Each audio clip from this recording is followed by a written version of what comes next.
If you want to read a book that might change your perception of Ernest Hemingway, this is probably the one. Hello and welcome back to Bookish, and welcome to the fourth video in my series of reading bad Hemingway. And in this case, I've read The Garden of Eden by Ernest Hemingway. This novel was published posthumously, I believe around 1982 or 1983. And unlike Islands in the Stream, which I think was the last one of these videos I did, unlike that one, a lot of editing was done to the manuscript of The Garden of Eden. So, you know, what I'm tempted to believe, having read it now for the second time, is that Hemingway is responsible for all of the writing. But I do believe that somebody, and as a matter of fact, it tells you, that editors went in and essentially tried to pare down what was a bigger, more rambling novel, kind of like Islands in the Stream, to a more like focused novel. And in that, they have succeeded. Garden of Eden reads like one continuous narrative. There are not all the asides and kind of rambles that exist in Islands in the Stream. And so from that point of view, it probably is a more cohesive and better novel than Islands in the Stream. But I still don't like it quite as much, in part because I feel like we are in that territory where we have a posthumously published novel that somebody else has actually finished. I'm not again saying they wrote sentences. I'm saying they cut and shaped the novel into being something that it wasn't at Hemingway's death. So in the beginning of this, I said this would be a novel which kind of challenges maybe your perception of Ernest Hemingway. And if you haven't seen the Ken Burns three-part documentary about Ernest Hemingway, I can highly recommend that for really, I think, giving you some insights into Hemingway and, you know, maybe trying to resuscitate his reputation a little bit. It's really good no matter how you feel about Hemingway. But in this novel, what we finally see is kind of something I think that you can find traces of in Hemingway, you know, going all the way back to, at the very least, A Farewell to Arms, and possibly also To the Sun Also Rises. And that is this idea of women who cut their hair short to look more like men. Only in this novel, what we actually have is the two main characters at the beginning of the novel, who are husband and wife, essentially, you know, starting to look more like one another, and then actually changing gender roles when they're having sex. With the male character, whose name is David, playing or taking on the feminine role, and the female character, whose name is, what's her name?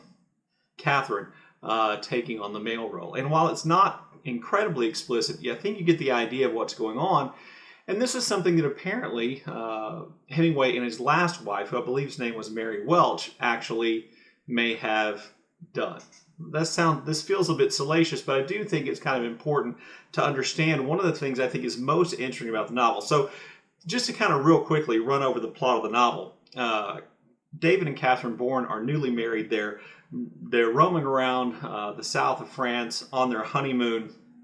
They seem to have a very passionate, very committed relationship, but as the story goes on, the character of Catherine seems to unravel, and they essentially end up inviting a second woman into their relationship, for lack of a better way of putting it, and without being too direct about it, and that then has a negative impact on Catherine, on the marriage, you know, pretty much on everybody involved.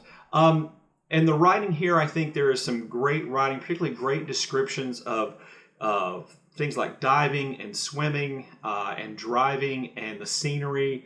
And you get the great descriptions, I think, that are of, you know, cafes and bars. And, you know, there's a lot of attention paid to exactly what they're drinking. That's kind of a Hemingway thing, too. So there's a lot of really, I think, strong Hemingway writing in the novel.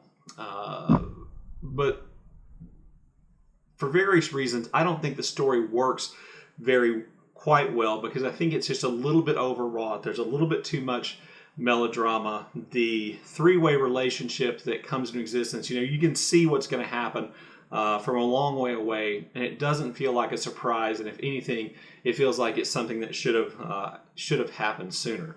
So you get that aspect of the novel, and it's not that the story itself isn't enjoyable. And like I said, there's some really good writing here. Whoever edited it did a good job of paring it down to, I think, the basic story while still leaving in the Hemingway flourishes.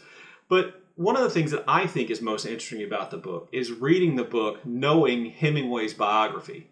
Read a biography of Hemingway. I've studied, know some about Hemingway. And so one of the things I think is most interesting is how you can see elements of Hemingway's life kind of playing themselves out here in the manuscript. And it seemed clear that Hemingway, who wrote this kind of later in his life, was working through his memories, perhaps his guilt involving his relationship with his first wife. That relationship with Hadley is really, I think, the basis for the relationship with Catherine. So if you don't know, Hemingway and Hadley went to ski in the Swiss Alps, and they took a friend of Hadley's with her, and that woman becomes Hemingway's second wife. And that relationship leads to Hemingway divorcing Hadley and leaving behind his first wife and his son. That is mirrored in lots of ways in the plot here. Now, I'm not suggesting that Hadley was interested in this kind of menage a trois which appears in the pages of Garden of Eden, but it is clear then that Hemingway is essentially, I think, trying to shift blame from himself onto Hadley for the breakup of their marriage, or it feels that way, knowing the biography and having read it, because in the book, the character of David is clearly a Hemingway stand-in. He writes about Hung in Africa. He writes about a fraught relationship with his father. That's Hemingway up one side and down the other. But it's Catherine who brings this other person in, and it's Catherine who loses perhaps her mental footing. And it's Catherine's actions which lead to the dissolution of the marriage, one of which is that Catherine destroys something that's really important to the David character. And again, if you're not aware of the Hemingway biography, probably one of the most traumatic events that happened in Hemingway's marriage to Hadley is that she quite famously lost a suitcase essentially full of stories that Hemingway had finished and was getting ready to send off for publication, which would have meant money. There were stories that he thought were really good, and he claimed he could never replicate them again.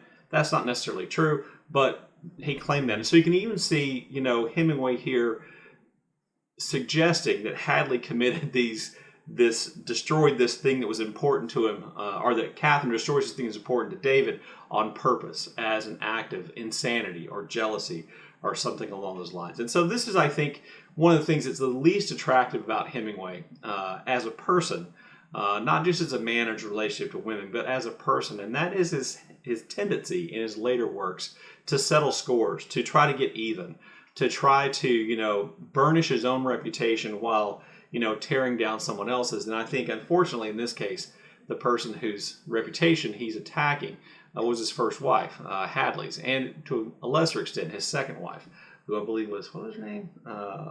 Pauline, no, I got it wrong. Anyway, so that's going on. So maybe this book won't reset your ideas about Hemingway, other than that kind of gender blurring confusion which exists in the first third or so of the novel.